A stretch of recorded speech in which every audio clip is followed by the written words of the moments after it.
Muchachos, buenas tardes. Gracias ante todo al profesor Diego por permitirle este espacio a la red nuclear de brindarles esta charla. Esta charla pues va en nombre, más que mío por la nota, va en nombre de la red nuclear. Breve historia de la energía nuclear en Colombia, va a ser bastante breve, más gráfica que explicativa, pues porque entiendo la hora que es y todo lo que llevamos acá.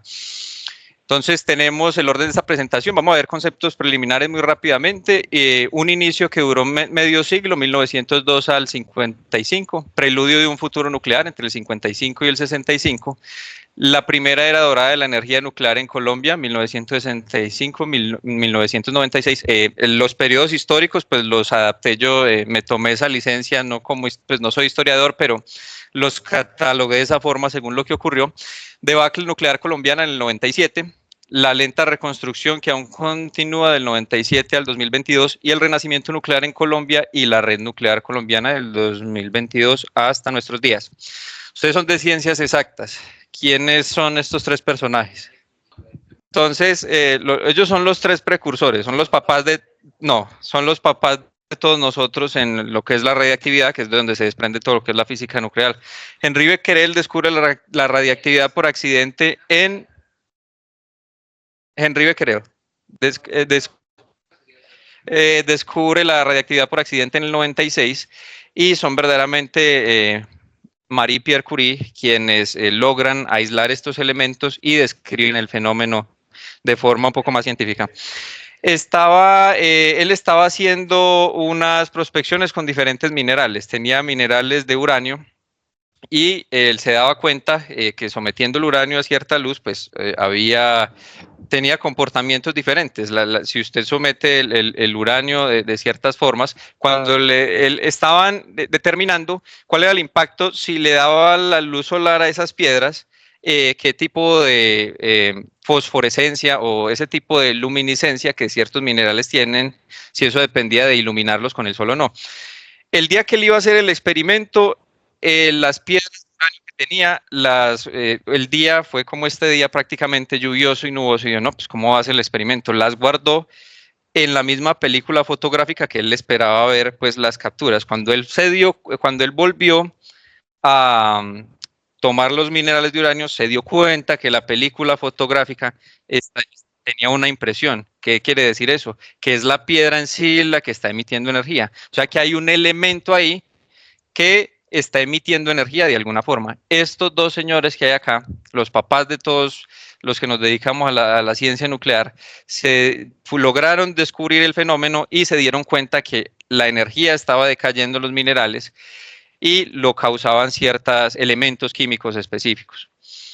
Entonces, un repaso muy general por la teoría atómica. John Dalton en 1803 retoma una idea muy antigua de Demócrito y Leucipo, que es la teoría atómica. Todos los elementos son corpúsculos redondos que son indivisibles. Él ya lo hace pues de una forma química, no los griegos pues prácticamente simplemente se les ocurrió que todo llegaba a una parte que era indivisible, que es lo que significa átomo. Pero él ya, como él era químico, pues tenía, digamos, mayores fundamentos para hacer eso. Thomson, ahí sí, a finales del siglo XIX, se da cuenta que estos átomos, las partes indivisibles de cada elemento, tienen una carga negativa y diseña el famoso modelo de pudín. Jean Perrin es capaz de medir que lo que dice Thomson es verdad, o sea, los electrones efectivamente existen, pero no están concentrados con un pudín en desorden, sino que ellos están en una serie de capas. Rutherford descubre el protón, experimentan básicamente con tubos de rayos catódicos, que son los tubos similares a con los que funcionaban los televisores viejos. Entonces, disparándole electrones, ellos se dieron cuenta... en cuanto a voltajes y eso sí, pero eran controladas. Era de pronto más peligroso la radiactividad, que por eso murió Marie, por ejemplo, y la hija también murió por lo mismo, pero porque ellos no tenían principios de protección radiológica, no se sabía aún qué podía ocurrir. Niels Bohr coge el modelo de Rutherford y le agrega niveles de energía a sus electrones, que ellos están orbitando en órbitas específicas. Sommerfeld describe esos subniveles. Schrödinger desarrolla la teoría ondulatoria, la famosa ecuación de Schrödinger que le valió el premio Nobel. Los electrones se comportan como ondas y Heisenberg le añade el principio de incertidumbre, que esta es prácticamente la teoría actual, no ha cambiado mucho desde entonces, desde los años 30 del siglo pasado. Entonces, ahí más o menos vamos. De generación en generación, esta comparación que hay aquí me pareció muy bueno hacerla, es porque ahí es como si estuviéramos viendo al Sócrates, al Platón y al Aristóteles de la física nuclear. ¿Por qué? Porque Thomson descubre el electrón y fue maestro de Rutherford. Rutherford descubre el protón y fue maestro de Chadwick, que descubre la partícula más importante para nosotros en la ciencia nuclear, que es el neutrón, en los años 30. Entonces, cada uno con su premio Nobel, obviamente. Tales hazañas no iban a pasar desapercibidas. Ya arrancamos con el tema que nos compete, que es Colombia, entonces bauticé este periodo, un inicio que duró medio siglo, 1902-1955. Esta fotografía que la mandé al profe anoche en spoiler, esta es la primera radiografía que se tomó en Colombia. Las radiografías obviamente utilizan rayos X, los rayos X los emiten los electrones, son fotones de alta energía que emiten los electrones y al pasar pues, por nuestra piel y demás, toman estas imágenes. Este es el fracturado, entonces ahí se dieron cuenta, este está también como fragmentado también, entonces dato histórico y muy bueno que el señor lo registró, el médico Juan Bautista Montoya Flores, la primera radiografía se toma en Medellín, 1902, se la toma el señor de apellido Uribe en julio de 1902, entonces queda pues registrado. Entonces las primeras tecnologías nucleares que llegaron vienen del campo de la medicina. Correcto. Bueno, entonces siguen llegando tecnologías de la mano de la medicina. Marie y Pierre Curie se dieron cuenta por ciertos experimentos que al someter ellos ya lograron aislar el polonio y el radio, que eso le valió el segundo premio a Marie, que ya es la única persona que se ha ganado el de química y el de física. Ella lo logró aislar, eso le costó la vida después, pero se dio cuenta que obviamente los microscopios también estaban evolucionando, entonces empezaron, vamos a aplicarle radiación a todo. Entonces se dieron cuenta que células enfermas morían más rápido por radiación que las células que estaban sanitas. Entonces es el primer principio de lo que es la medicina nuclear, lo iniciaron los Curie también. Entonces llegan los franceses, porque obviamente el laboratorio de ellos estaba en Francia, en París, y proponen la idea a Colombia, no, creemos el Instituto Nacional Radium con asesoría francesa y todo lo demás. Se establece, los franceses empezaron las prospecciones y a traerse estas tecnologías nuevas para la época. Desde 1917 más o menos, ya finales de la Primera Guerra Mundial, empezamos pues, a recibir estas tecnologías y crean al final el instituto en el año 34, está la foto inaugural cuando estaba pues nuevo, y en el 51 se denomina con el nombre actual, que es Instituto Nacional de Cancerología, que es una de las instituciones más importantes que tenemos en la lucha contra el cáncer y pionero de las tecnologías nucleares en Colombia ya a gran escala. La medicina nuclear es actualmente la rama de la ciencia nuclear que tiene más desarrollo en este país. Preludio de un futuro nuclear, ya después de formalizado el instituto y demás, llega el amigo Rojas Pinilla, que para la parte de los despliegues técnicos sí fue fundamental. Entonces, ventajas de dictadura, de expide decreto ley, los decretos eran leyes, una dictadura. Entonces crean el 55, se me perdió por acá, es que ha tenido 3 nombres, el Instituto Colombiano de Asuntos Nucleares, fue el primer nombre que recibió. Entonces el gobierno crea como establecimiento público descentralizado con patrimonio propio este instituto.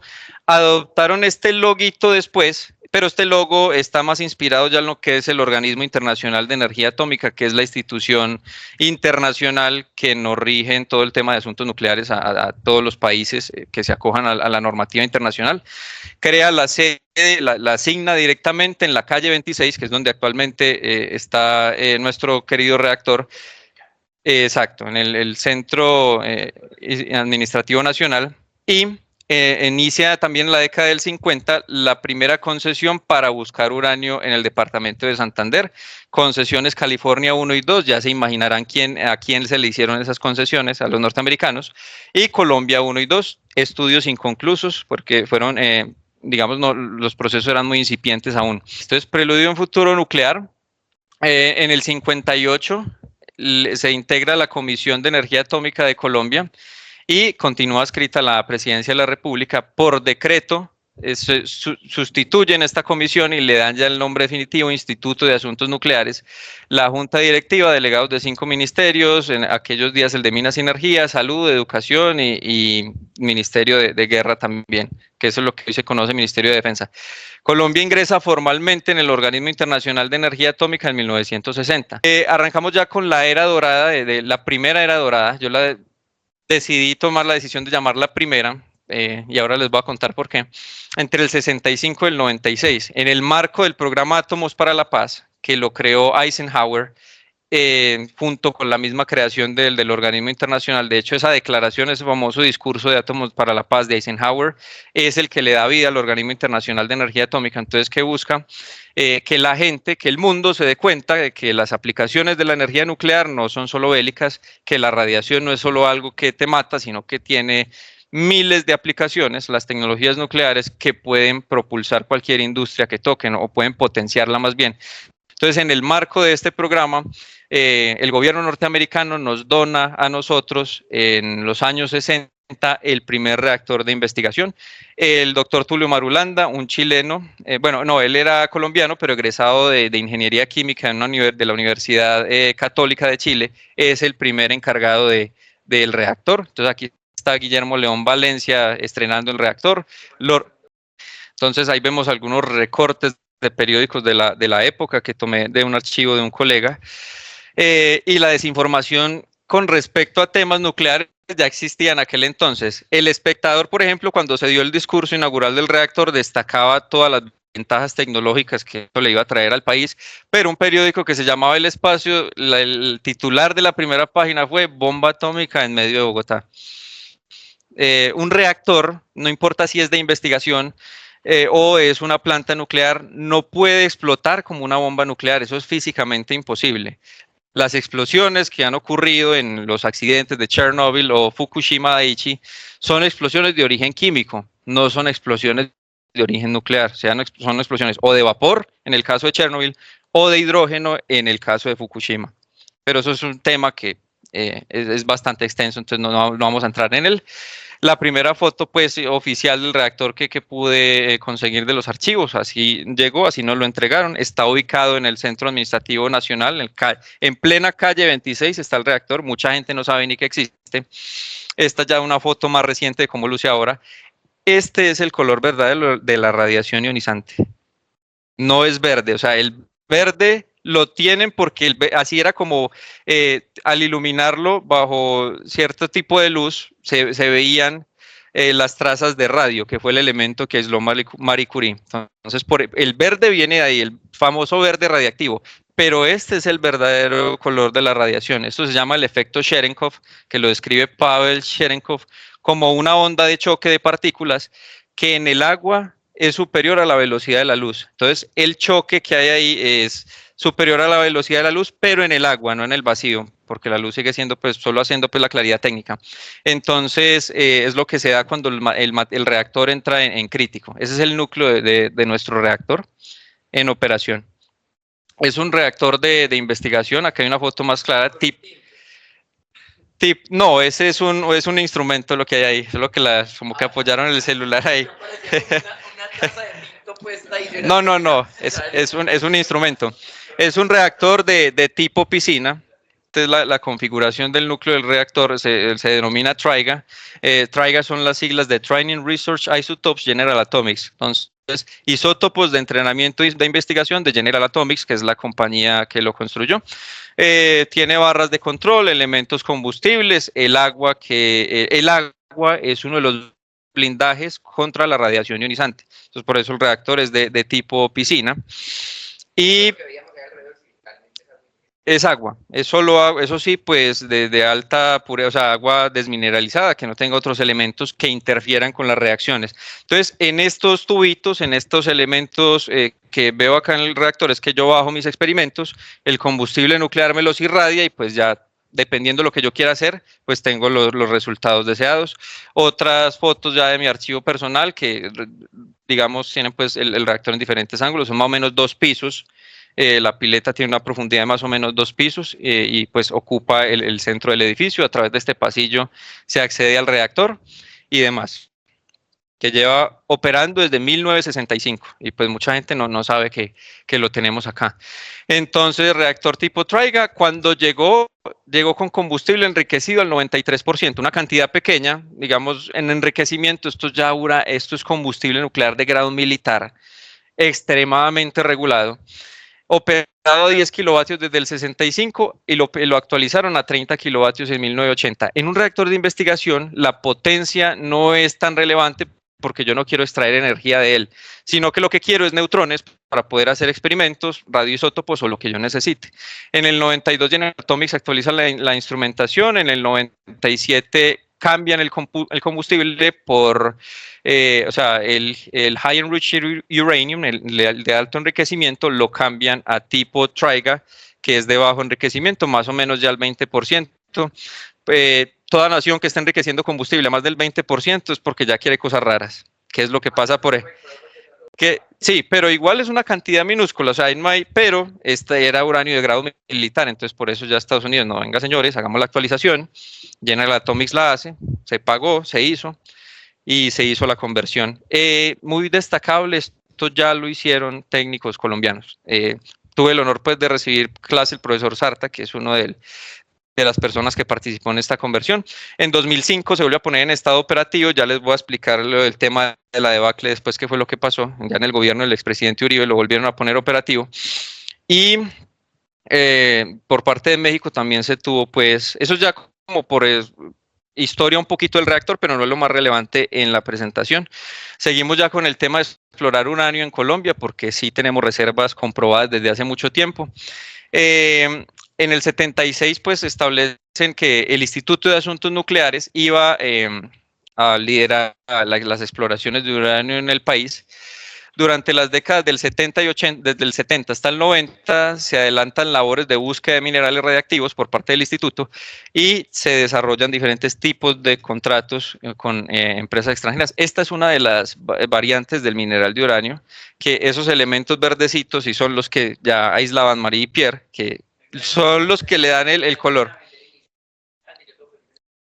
No, es un mineral de uranio. El pasa es que no me sé el nombre, no es uranitita, que es la forma más común de minerales de uranio, pero es una variante. No, esta proporción, o sea, el uranio sí es radiactivo naturalmente, pero la proporción de uranio fisionable, que es el que extraemos para el combustible, que es, ya entramos en el tema de isótopos, un isótopo es una variante del mismo elemento, pero con un número diferente de neutrones. Entonces, por eso escuchamos uranio 238, uranio 235, cobalto 60, ese tipo de números corresponden al número de neutrones. Las paredes que nos están rodeando tienen trazas de uranio que está emitiendo radiación en este momento. Tus huesos, los míos, el aire que respiramos, la radiación es un fenómeno natural. Entonces es muy importante tener eso en cuenta. Un banano tiene potasio 40 y nos aporta una pequeña dosis radiactiva, completamente natural. Para que esa dosis radiactiva sea mortal, tendríamos que comernos 80 millones de bananos. Y no que científicos... científicos alemanes han demostrado que de pronto eso es físicamente imposible. Bueno, entonces se otorgan estas concesiones a españoles, franceses, a los alemanes con Uran-Gesellschaft, que era la empresa, y japoneses y norteamericanos vienen a hacer las prospecciones. En el 77 se crea lo que iba a ser el Ecopetrol del uranio, que era una empresa estatal llamada Coluranio, para quitarle esa responsabilidad al IAN de hacer las prospecciones y empezar a explotar el uranio en el país. Entonces, a mediados de la década de los 80, luego de invertir 55 millones de dólares todo este conglomerado, las empresas socias renuncian a los contratos y se retiran. ¿Quién me dice qué pasó a mediados de los 80? Chernobyl desincentiva mucho sin razones técnicas, porque lo que ocurre en Chernobyl, exacto, es de lo que ha sufrido la energía y las tecnologías nucleares toda la vida, es un pánico por el desconocimiento. Entonces se desincentiva, obviamente Colombia pues tenía muy buenas prospecciones, pero hay uranio más barato en otras partes que ya estamos extrayendo. Entonces, Los yacimientos estos de California, las prospecciones, Zapatoca, el norte de Santander, Berlín Caldas, cerquita a la zona donde yo soy oriundo, en Risaralda también, y Caño Negro, Cundinamarca. Una de las más grandes es la de Berlín, que las prospecciones, o sea, nadie tiene aprobación de explotar el uranio que hay a gran escala, pero si hay concesiones para hacer las prospecciones, para que entreguen esas empresas que tienen el dinero y la disposición de hacerlo, a ver pues qué tan grandes son los yacimientos, pero entonces el uranio está actualmente catalogado en el país como mineral estratégico, pero hay una serie pues de condiciones normativas que no están muy claras aún para llevarlo a cabo. Entonces, estudio sobre la nucleoelectricidad en Colombia y desarrollo del Plan Nuclear Nacional. Entonces, este documento que ven acá es el original, no son imágenes de referencia, sino que este es el primer estudio de nucleoelectricidad que se hizo en el país. Todo eso se hacía en ese instituto. Esa capacidad la hemos perdido. Actualmente no hay un promotor y ahora les voy a explicar qué fue lo que pasó. Aquí pueden ver al doctor Ernesto Villarreal. Él es el primer ingeniero nuclear de Colombia y está al lado de Camilo Prieto, un colega mío, director general actual de la red nuclear. Sí, es una donación que él nos hizo a la red nuclear, como quien dice, te estoy pasando la bandera. Entonces, esto es muy bacano porque es una historia de la que estamos haciendo parte en este momento. Entonces, hace 43 años inicia el estudio con ayuda del organismo. 13 trabajos de grado de estudiantes salieron, que todavía están ahí, se conservan. El organismo puso el software y en el gobierno de Belisario Betancur, entre el 82 y el 86, se plantea un plan nacional, plan de desarrollo nuclear que tenía 3 etapas. La etapa 1 del 85 al 2002 era optimizar ya ese reactor, hacer la reconversión de combustible, esto sí se hizo, pero no dentro del plan, sino más bien por exigencia internacional, y elevar la potencia hasta 1 megavatio para producir radioisótopos y aplicación intensiva de técnicas analíticas nucleares. Colombia es el único país de la región que tiene un reactor de investigación y no está produciendo radioisótopos ni para la medicina nuclear ni para la industria, lo cual es lamentable porque esta actualización nunca se hizo. Llevar la potencia del reactor hasta ahí se puede y es viable hacerlo aún con la edad que tiene el reactor, pero no se ha hecho. Se pensaba que de 2002 a 2022 ya iba a empezar, se iba a expandir las actividades de lo que era el IAN para estudiar la factibilidad. ¿Qué les puedo decir de ahora para adelantar? Esto ya lo está haciendo la Unidad de Planeación Minero-Energética. Se prevé que este estudio de factibilidad se tiene que hacer entre 2023 y este año. Sé que hay trabajos en este momento de los que estamos siendo, pues, y muchas publicaciones académicas están saliendo al respecto de estos estudios de factibilidad. En resumen, el Plan Energético Nacional 2022-2050 plantea que el escenario más favorable o más probable de la llegada de la nucleoelectricidad a Colombia es entre 2035 y 2038. Entonces la pregunta no es si va a llegar la nucleoelectricidad o no a Colombia, sino cuándo. Porque eso ya no es algo que se discuta. Etapa 3, esto sí podría estar más alineado con el calendario que en 2022 a 35 íbamos a tener reactor nuclear de potencia. Solo dato random que les doy, el organismo establece que desde que el país toma la decisión de entrar en el grupo de la nucleoelectricidad pasan entre 10 y 15 años. Entonces este calendario es ajustado y por eso estamos tomando unos pasos importantes desde ya para hacer esto. Entonces, el Instituto de Asuntos Nucleares no solo se encargaba de gestionar el reactor, sino que trajo muchísimas maquinarias y contrató muchísimos científicos para hacer estudios de aplicaciones nucleares en todo lo que ustedes se imaginen, en la medicina, en el medio ambiente, en la agricultura. Obviamente la medicina nuclear se potenció aún más. Todo lo que estamos viendo ahí son pruebas de metrología de cuánto afectan las radiaciones ionizantes al cuerpo humano. El instituto llegó a contar con casi 500 científicos trabajando a tiempo completo en este periodo de tiempo y utilizando las técnicas nucleares para potenciar otros sectores de la industria. Y hay algo muy bonito que tiene la industria nuclear que desde la ciencia no tienen otras industrias, y como pueden ver, ¿qué es lo que resaltan estas fotos? Mujeres. Y es que es uno de los pocos sectores de la ciencia en Colombia que tiene prácticamente paridad de género. Actualmente en la industria nuclear somos más de 45.000 personas, sin contar el sector de la medicina nuclear, y casi la mitad son mujeres, más o menos el 45%. Entonces es un sector que para las mujeres científicas de la época fue muy importante porque podían llegar a lo máximo que podrían llegar académicamente sin ningún tipo de restricción. Entonces, como pueden ver, la mayoría o gran parte del personal, mujeres científicas del país que han dejado un legado invaluable por todos los trabajos con aplicaciones nucleares que hicieron. No puedo ahondar en cada una de ellas porque son temas que requieren una cátedra en sí.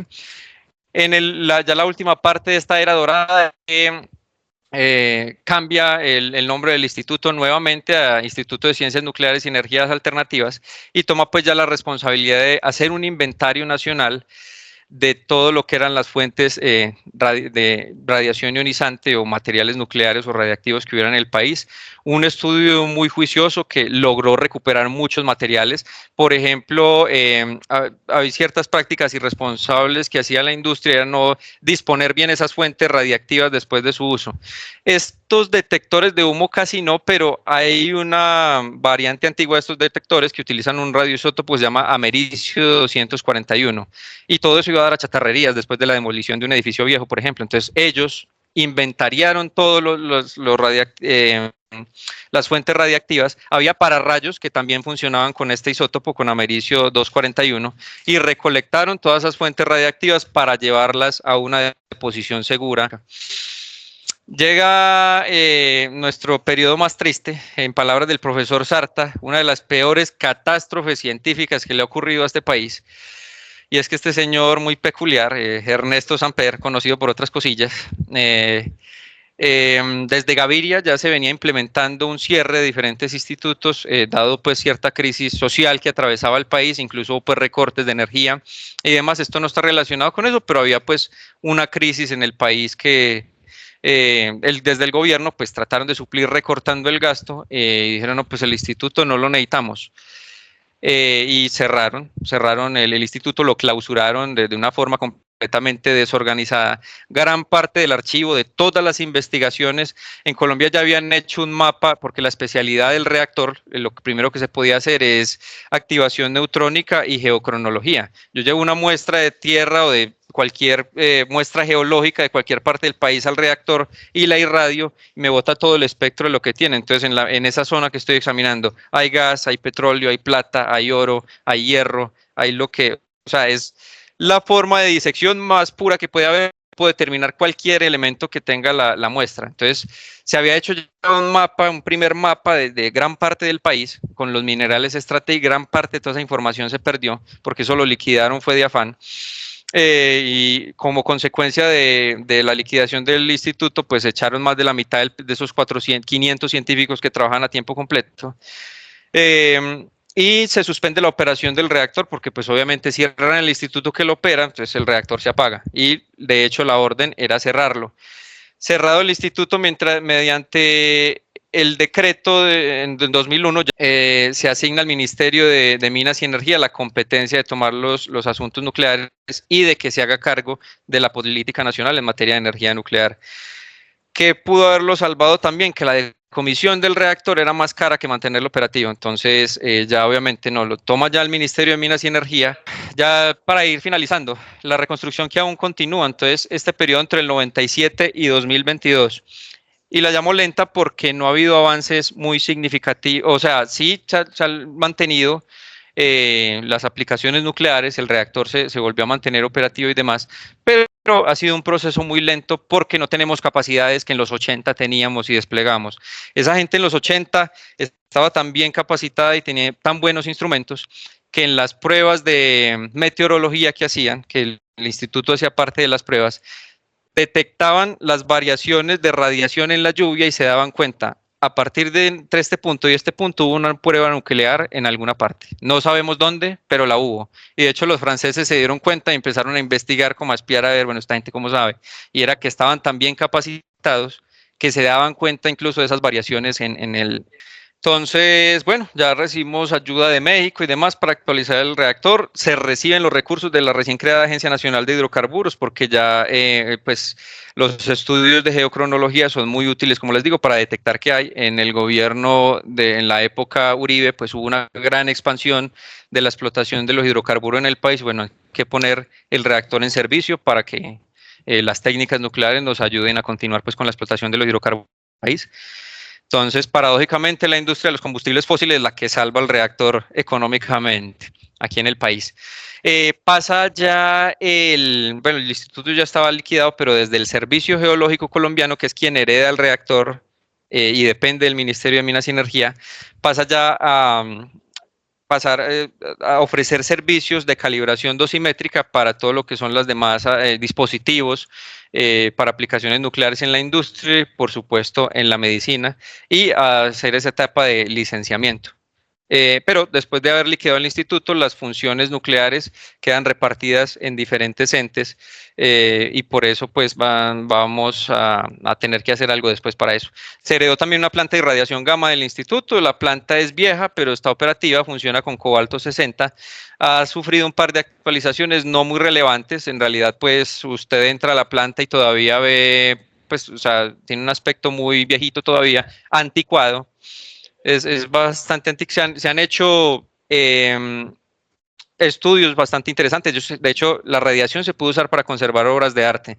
Entonces, para yo no maltratar la obra, cuando los microorganismos la están atacando, sean hongos, sean insectos incluso, la puedo irradiar y de esta forma, sin tocar la obra, pues ya la estoy cuidando del paso del tiempo. Y se hicieron algunas radiaciones en alimentos, no sé si ustedes saben, pero gran parte de los países no aceptan alimentos que no vengan irradiados. La radiación, por ejemplo, en las plantas ayuda a ralentizar un poco el proceso de maduración, a que cuando el alimento se madure dure más, a que no le den hongos, no le den cierto tipo de bacterias y otro. Lo que pasa es que no les pegué imágenes para mostrarles cómo funciona eso. Y a la carne, por ejemplo, le ralentiza también el proceso de descomposición. Entonces, ahí, por ejemplo, Japón es uno de los países que solo admite ciertos tipos de frutas y demás si están irradiadas.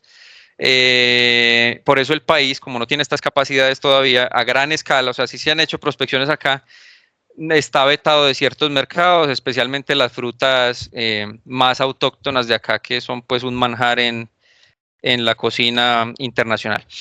Se crea también la instalación de almacenamiento de residuos radiactivos. Esto va de la mano pues con lo que ya se, esto fue con ayuda norteamericana. Los norteamericanos lo ayudaron a financiar, así como un vehículo que las transporta. Entonces, de esta forma podemos disponer de forma correcta los materiales nucleares ya en desuso. Esto es un residuo, depósito de residuos transitorios. Obviamente aquí la mayoría de lo que hay es material de hospitales y de la industria, fuentes radiactivas en desuso y están pues almacenadas de manera segura. Entonces aquí en Colombia tenemos ya la experiencia cómo manejar los residuos radiactivos de forma correcta, están seguros. Miren el espacio que ocupa. Miren el espacio que ocupa 70 años de aplicaciones nucleares en Colombia. O sea, cuando normalmente nos vende la propaganda que los residuos radiactivos son una cosa que se dispone de cualquier manera y eso no es así. Voy a hablar de nucleoelectricidad, que es pues como el área de mayor énfasis dentro de mis estudios y es los residuos nucleares de 70 años de la industria norteamericana de nucleoelectricidad caben en una cancha de fútbol. ¿Dónde están los residuos de los combustibles fósiles? Están en los pulmones de cada uno de nosotros en este momento. La industria nuclear es la única industria en el mundo que se hace cargo de sus residuos de la cuna a la tumba. Y o sea, la regulación es tan estricta que ningún país recibe la certificación internacional si no garantiza la salvaguardia de todas las fuentes radiactivas en desuso que tiene. Eso pues como por hablar un poquito de la industria.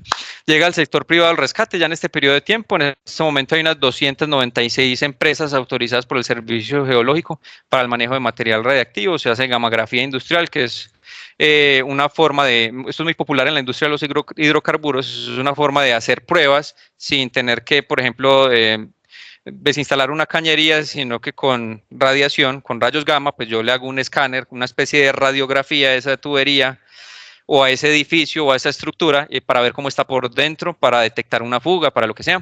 Tienen pues licencia de importación, medicina nuclear, que es la reina de las aplicaciones nucleares en Colombia. Tenemos más de 80 centros de medicina nuclear en el país, en aproximadamente 20 de los 32 departamentos, y hay cientos de profesionales ya del sector pues, de la medicina nuclear.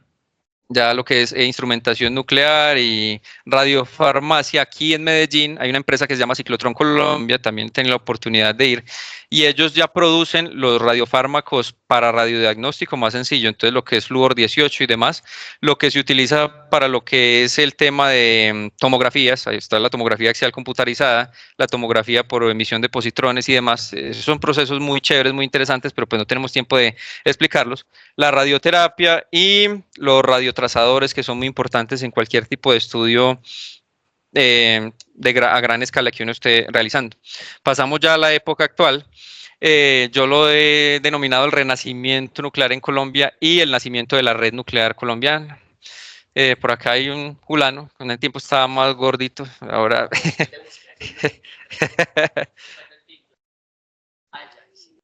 Está el profesor Villarreal también que nos acompañó. Esto fue en 2022, una visita que hicimos al reactor. Entonces, ¿qué es lo que pasa? Más o menos en 2022, los pronucleares del país estábamos todos dispersos. Yo estaba pues recién también ingresado a la universidad en ese entonces, pues yo soy de pregrado de física. Estábamos todos dispersos. La Universidad de Antioquia, muy impulsada, por ejemplo, por el profe David Galeano y Daniel Morales, también miembros de la red nuclear, deciden hacer un diplomado en energía nuclear, el primer diplomado en la historia reciente del país, y eso pues recolectó más o menos unas 100 personas de todas partes del país, y bueno, empiezan a salir los primeros estudios, se organiza la visita al reactor, nos damos cuenta pues de toda esta historia por parte del sector político y desde el sector de la industria nuclear en el país hay una necesidad muy grande, y es que lo que yo les decía ahora, al haber liquidado el instituto, las aplicaciones nucleares quedan repartidas en todo el país. Colombia ha tenido 3 crisis de radiofármacos desde la pandemia. El año pasado, más o menos a fin de año, los pacientes que estaban de cáncer de próstata, por ejemplo, que es el ejemplo más penoso que hubo, el 80% de los pacientes se quedaron sin tratamiento, y usted, un paciente con cáncer de próstata, lo deja 2 meses sin tratamiento, lo está condenando a muerte, porque eso hace metástasis y pues es devastador. Exacto. Si usted le retrasa la radioterapia a un paciente de eso, lo está condenando a muerte. Hubo 3 crisis de estas, no solo en el caso de próstata, sino diferentes tipos. O sea, cada cáncer requiere un tipo de radioisótopo distinto. Esto es un tema muy amplio, pero solo diciéndolo por encimita. ¿Qué es lo que pasa? Que actualmente en el país, como ya no tenemos la agencia, que al menos era la promotora y la que centralizaba todo, el instituto, perdón, ¿qué es lo que pasa con un radiofármaco en Colombia? Si llega de afuera, tiene que pasar por la DIAN, un proceso aduanero. Como es un fármaco, tiene que tener un permiso del INVIMA. Y como es una fuente radiactiva en el país, es el Servicio Geológico quien le da permiso. Mientras pasa todo esto, si llega una fuente de molibdeno 99, que es de donde se extrae por decaimiento el tecnesio 99, que es el radioisótopo más importante porque es el más utilizado, mientras dura todo ese proceso, se pierde la mitad de la vida media de la fuente. Entonces, estoy perdiendo plata y estoy condenando a gente a morir porque no le está llegando su radioisótopo que necesitan para el tratamiento o para su diagnóstico. Entonces, es lo que ocurre. Entonces, este panorama, nos unimos los académicos, nuclear expresa unas necesidades, va creando un caldo de cultivo para cosas que están ocurriendo ahora mismo. Oficialmente nosotros como red nacemos en 2023, este fue nuestro evento inaugural en Ruta N, contamos con diferentes autoridades en ese entonces, fue un evento muy bacano porque pues no nos cupo la gente en ese entonces. Nace la red nuclear con el objetivo de educar al público en ciencia y tecnología nuclear, pero más que educar al público también es integrar el sector académico que retome la actividad académica formal en cuanto a ciencia nuclear aquí en nuestro país. En 3 años de divulgación me he dado cuenta de algo muy positivo, y es que en Colombia no tenemos oposición antinuclear, y eso es algo muy chévere. Lo que hay es desconocimiento. O sea, no falta el comentario de una cosa de la otra, pero es desconocimiento. No hay colosos devastadores como Greenpeace, por ejemplo, que logró destruir el sector nuclear alemán. En este momento, el nuevo canciller frenó ya el desmantelamiento nuclear de Alemania y va a volver a contar a Alemania pues o sea, tienen que crear un programa nuclear desde cero, pero en Europa y en Estados Unidos, de hecho, un colega de nosotros, que es el divulgador nuclear más importante del momento, porque pues el que más seguidores tiene, Operador Nuclear, que lo deben conocer muy bien, hacía una comparativa y decía, miren, aquí este bloque de 70 por 70 metros o sea, aquí cabrían todos los residuos de la industria nuclear mundial desde que existe la industria nuclear en todo el mundo. Y ese mismo volumen lo ocupa el carbón que importó Alemania para reemplazar la electricidad que dejó de generar por destruir 19 reactores nucleares que tenían. En 2024 ya por los métricas que nosotros manejamos nos damos cuenta pues, que hemos llegado a tal alcance que somos la comunidad nuclear más grande de Colombia, estamos ya en las redes sociales. Hemos desencadenado procesos muy interesantes porque hay muchos eventos nucleares en el país que se dieron desde eso. Tuvimos el primer congreso en la historia de Colombia de energía nuclear en noviembre del año pasado con todo el sector energético colaborando y promoviendo pues todo el tema. Numerosos congresos ya desde el área de medicina, porque obviamente al ser el operador más grande de aplicaciones nucleares es quien más se beneficia de que la gente pues le bote el miedo a la energía nuclear y a este tipo de cosas. A la par con lo que yo les decía, la necesidad que ya tenía el sector nuclear en el país desencadena un proceso de creación de la ley nuclear, un proceso que ha durado 2 años, más o menos unos 2 o más de 2 años en realidad. Hemos participado más de 200 personas en la construcción del texto de la ley nuclear. Es la primera ley nuclear en el mundo que fue creada con perspectiva de género, con el papel que que tienen actualmente las mujeres en el sector nuclear, pues se ha resaltado y se ha incentivado. O sea, que si ustedes vienen del sector de la ciencia, la industria nuclear les aseguro que es un campo muy atractivo. Y actualmente, como les decía, es uno de los pocos sectores en los que hay paridad. O sea, más o menos 45% del personal del sector nuclear en Colombia son mujeres. Entonces, estamos como 50-50 ahí. ¿Qué más tenemos por acá? ¿Qué les cuento? Bueno, actualmente este sector emplea más de 45.000 personas, dejando por fuera las aplicaciones médicas y le genera al país el 0.25% del PIB. O sea, desde inversión estatal recibe 20.000 millones de pesos y obtiene el Estado 3.6 billones de pesos. Entonces, eso sin tener la ley nuclear, que es la que quiere integrar todo de nuevo, y el objetivo de la ley es crear la Agencia Nacional de Seguridad Nuclear, que es el ente regulador independiente que va a regular las tecnologías nucleares en Colombia y las va a promover también. O sea que para lo que haya primero el tema de nucleoelectricidad que mencioné, que ya está en el plan de la UBME, o sea, en el Plan Energético Nacional tiene que tenerse la agencia y tiene que tenerse todo el marco normativo. Este proceso es lento, esto puede durar, póngale unos 5 años, pero pues lo importante es que estamos empezando desde ya.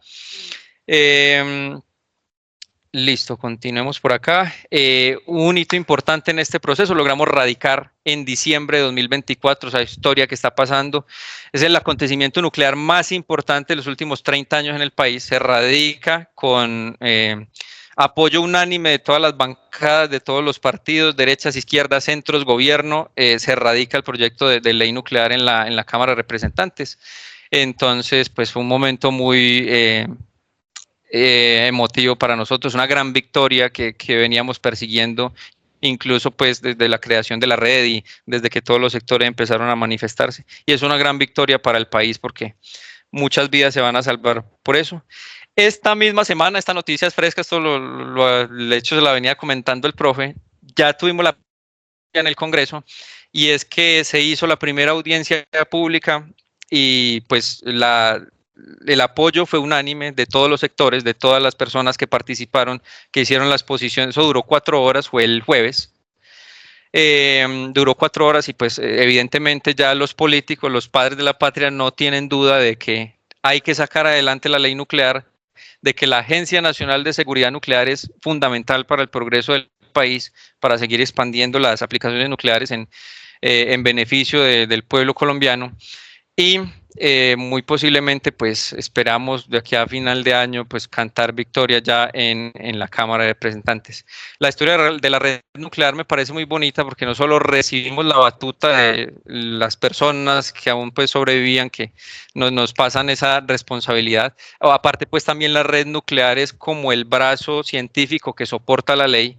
La cantidad de trabajo que hemos tenido que hacer por la ley es una cosa inmensa en estos últimos 2 años, divulgando entre los diferentes personas del Congreso, entre la industria, unificando opiniones, enseñando por qué es importante un órgano regulador. Y lo más importante que quizá haga la red en este momento es que busca la licencia social del pueblo colombiano frente a los temas nucleares. Como les digo, es una fortuna para nosotros no tener oposición antinuclear, pero la gente tiene un desconocimiento y como decía Marie Curie, el desconocimiento es miedo. Entonces, lo que pretendemos es eso, seguir divulgando, seguir publicando y progresando con diferentes instituciones. Otra cosa es que ya somos organización legalmente creada, o sea, eso no es un grupo de amigos, sino que ya es una organización legalmente creada que pues tiene esta misión en el país y es el soporte, parte del soporte científico de la ley nuclear y pues es algo que nos hace bastante orgullosos. Entonces, yo creo que una lección muy bonita que deja la red nuclear es, pues miren cómo empezamos, estábamos todos dispersos, ni nos conocíamos los que vemos ahí en la foto, somos de diferentes partes del país, de hecho, y pues, o sea, empezamos con las uñas, con un simple diplomado. Actualmente, creo que para el segundo semestre ya de 2025 ya se abre el primer posgrado en reactores nucleares que lo abre la Universidad Nacional. El diplomado que inició todo ya va por dos cohortes, ya va para la tercera, no sé si de pronto este año lo saquen. Colaboraciones internacionales, las que ustedes quieran. 2 de nuestros papers ya fueron al evento más importante de reactores nucleares pequeños que lo organizó el Organismo Internacional de Energía Atómica. Entonces, yo creo que la principal lección que creo que la ley nuclear demuestra es que sí se puede.